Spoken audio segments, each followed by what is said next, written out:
روایات میں دو واقعات ہمیں ملتے ہیں کہ جن میں ذکر ہے کہ حضور صلی اللہ علیہ وسلم کے علم کے بغیر کچھ جن آپ کو قرآن پڑھتے ہوئے سن گئے، قرآن سنا آپ کی۔ ایک تو روایت وہ ہے جو حضرت عبداللہ ابن عباس سے ہے رضی اللہ تعالی عنہ۔ یہ روایت بخاری میں بھی ہے، مسلم میں بھی ہے، ترمذی میں بھی ہے۔ ظاہر بات ہے بخاری مسلم میں ہے تو کسی اور کا ذکر کرنے کی ضرورت نہیں۔ حضرت ابن عباس رضی اللہ تعالی عنہ سے یہ منقول ہے، وہ فرماتے حضرت ابن عباس رضی اللہ تعالی عنہما، اس لیے کہ حضرت عباس بھی صحابی ہیں اور ابن عباس بھی صحابی ہیں، وہ فرماتے ہیں کہ حضور صلی اللہ علیہ وسلم کچھ صحابہ کے ساتھ عکاظ کا میلہ جو ہوتا تھا، بازار لگتا تھا، وہاں تشریف لے، راستے میں وادی نخلا پر آپ کا پڑا ہوا، رات آپ نے وہاں بسر، فجر کی نماز آپ پڑھا رہے تھے اپنے ساتھیوں کو اور اس میں آپ نے قرآن مجید کی تلاوت کی، تو وہاں سے جنوں کا گزر ہوا، انہوں نے پورے اطمینان کے ساتھ وہاں قرآن سنا۔ ایک واقعہ تو اور یہ جہاں تک تعلق ہے اس کے یعنی ثقہ ہونے کا اس روایت کا، تو ظاہر بات ہے کہ یہ صحیحین کی روایت ہے، اس کے بارے میں شک جو ہے وہ کی گنجائش نہیں ہے۔ دوسری روایت جس کو کہ زیادہ تفسیری روایات میں اور سیرت کی کتابوں میں زیادہ نہ، وہ یہ ہے کہ حضور جب سن 10 نبوی میں طائف سے واپس، جب مکے میں فیصلہ ہو گیا تھا ابو طالب کے انتقال کے بعد کہ اب محمد کو قتل کرنا ہے صلی اللہ علیہ وسلم، تو حضور طائف، اور طائف میں آپ نے وہاں کے 3 سرداروں سے ملاقاتیں کی۔ بہرحال وہاں سے تو جواب جو ہے کوئی ان کو آپ کو پازیٹیو یا مثبت جواب نہیں ملا، واپس آ رہے تھے اور سخت ترین دن آپ پر وہ گزرا، وہ معلوم ہے، شدید ترین مشقت اور مصیبت آپ جھیل کر واپس آ رہے تھے۔ تو واپسی پر اسی وادی نخلا میں ہوا، یہ وادی نخلا طائف اور مکے کے تقریباً درمیان میں۔ آج کل جو لوگ وہاں جاتے ہیں تو ان کے علم میں ہے کہ 2 راستے ہیں، طریق السیل ہے اور ایک طریق الجبل ہے۔ ایک پہاڑی راستہ بنا ہے، اب جو نئی سڑک بنی ہے اس میں بڑے ایچ پیچ ہیں، بہت سے اس کے اندر موڑ ہے، جیسے پہاڑ کا ہوتا ہے اچانک وہ چڑھائی چڑھ، تو وہ تو پہاڑی سڑک ہے جیسے مری آپ جا رہے ہیں۔ اور حضور اسی راستے سے گئے تھے طائف کے، اس لیے کہ وہ دشوار گزار راستہ تھا اور آپ کیونکہ خفیہ جا رہے، آپ کو اندیشہ تھا کہ اہل مکہ کو اگر معلوم ہو گیا تو پیچھا بھی کریں گے اور شاید وزن پہنچائیں، لہذا حضور حضرت زید ابن حارثہ رضی اللہ تعالیٰ عنہ کے ساتھ تھے، صرف 2 اور کوئی ساتھ نہیں، اور وہ پہاڑی راستہ آپ نے اختیار کیا تھا جو نہایت دشوار تھا۔ وہ آج بھی آپ جائیں اس طریقے جبل سے تو اندازہ ہوگا کہ جب یہ سڑک نہیں تھی تو یہ راستہ کتنا دشوار۔ دوسرا راستہ طریق السیل کہلاتا، وہ طریق السیل جو ہے وہ بہت ہی یوں سمجھیے کہ گریجولی وہ اس کی چڑھائی ہے یا اترائی ہے، مکے سے طائف کی طرف جائیں گے تو چڑھائی ہے اور طائف سے مکے کی طرف آئیں گے تو اترائی ہے، اور یہ وہ راستہ ہے جہاں پتہ ہی نہیں چلتا کہ آپ نے کوئی چڑھائی چڑھی ہے، اس قدر وہ گریجول اس کی جو ہے وہ چڑھائی یا اترائی ہے کہ پتہ ہی نہیں چلتا۔ اس راستے میں وہ نخلا کا مقام آتا ہے، وہ وادی نخلا جس میں حضور کا قیام ہوا ہے۔ یہ دونوں حدیثیں اس پر متفق ہیں کہ جو طائف سے واپسی پر بھی اگر یہ واقعہ ہوا ہے کہ فجر کی نماز میں آپ نے قرآن پڑھا اور جنوں نے سنا تو بھی وہ نخلا کا مقام ہے، اور اگر وہ آپ اس سے پہلے کہیں خود تبلیغ کے لیے جا رہے تھے صحابہ کے ساتھ اور اس میں عکاظ کے میلے میں، اس لیے کہ اس کا تو ہمیں روایات سے ثبوت ملتا ہے کہ چونکہ ایک بڑا میلہ لگتا تھا وہاں پر، بازار جیسے ہاٹ ہوتے ہیں ایسٹ پاکستان میں اور مختلف پنجاب میں دیہات میں بھی بازار لگتے ہیں اور پٹھانوں کے علاقے میں بھی اس طرح کا وہاں ایک میلہ لگتا تھا، بازار بھی میلہ بھی، اس میں کچھ وہ بھی ہوتے تھے، شعر و شاعری کے مقابلے بھی ہوتے تھے، اس میں فنون کے مقابلے بھی، اس میں کشتیاں بھی، اس میں خرید و فروخت بھی، اس میں دلچسپی کا سامان بھی۔ تو حضور وہاں تبلیغ کے لیے گئے ہیں، اس موقع پر بھی جا رہے تھے، تب بھی یہ واقعہ جو ہے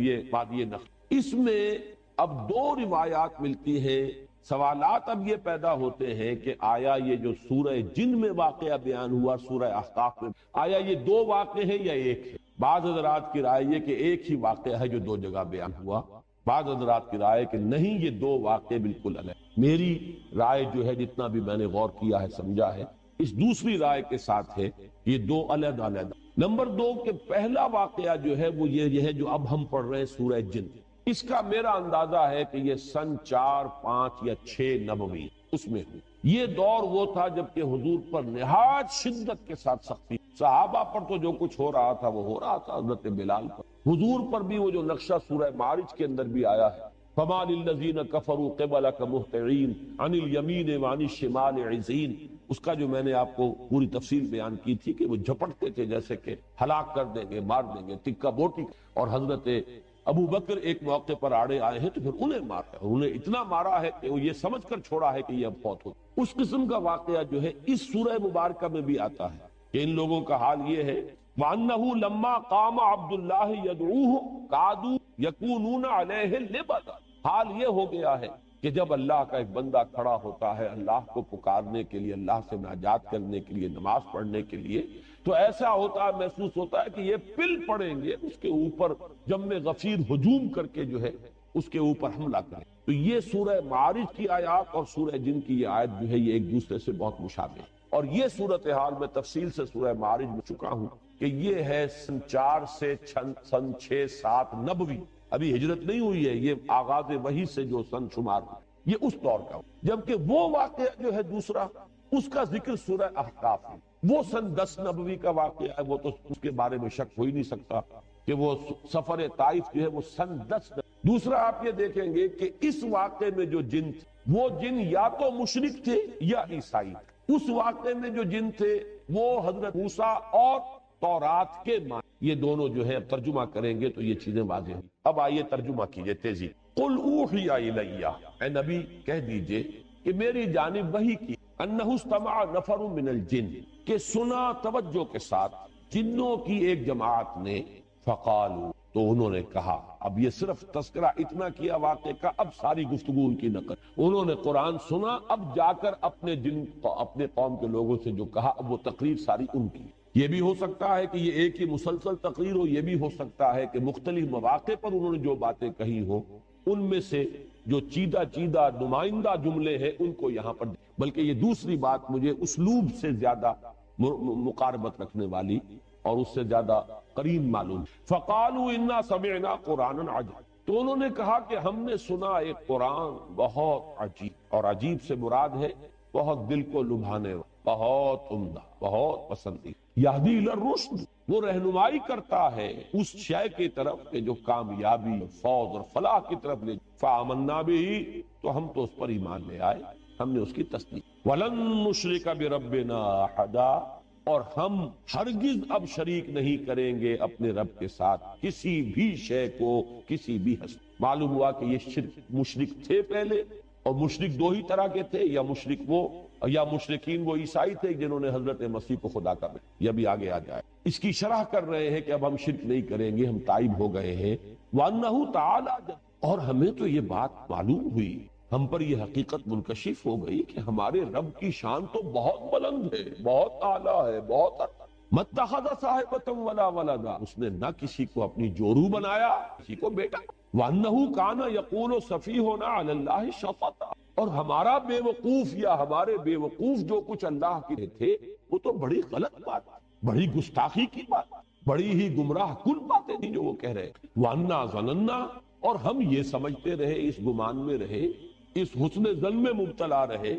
لَن تَقُولَ الْإِنسُ وَالْجِنُّ عَلَى اللَّهِ كَذِبًا، کہ جن اور انسان اللہ کی طرف تو کوئی غلط جھوٹ منسوب نہیں کرے۔ ایسی کون ایسا شامت کا مارا ہوگا جو اللہ تعالیٰ کی طرف غلط منسوب کرے؟ لیکن ہمیں معلوم ہوا کہ ہمارے یہ لوگ، ہمارے یہ لیڈر کہہ لیں، جو بھی کہیں، ہمیں بہت غلط پٹیاں پڑھاتے ہیں۔ ہم اس گمان میں رہے، انا ظننا لن تقول الانس والجن علی اللہ کذب، اللہ کی طرف غلط بات۔ وانه كان رجال من الانس يعوذون برجال من الجن، اور یہ کہ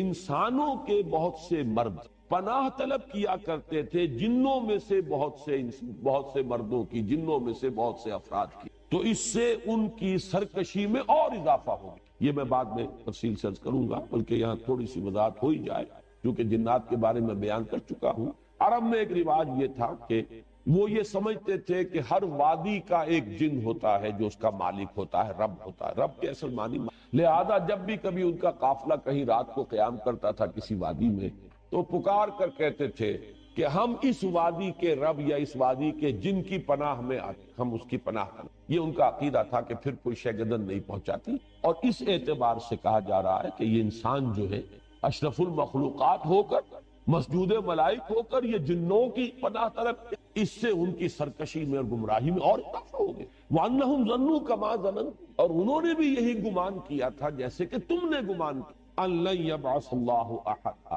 کہ اللہ کسی کو نہیں اٹھائے گا۔ اس کے دو معنی ہیں، وہ بعد میں تفصیل سے دوں گا، یعنی بعث بعد الموت، کوئی موت اور کوئی باس بعد الموت نہیں ہے، موت کے بعد جی نہیں ہے، یا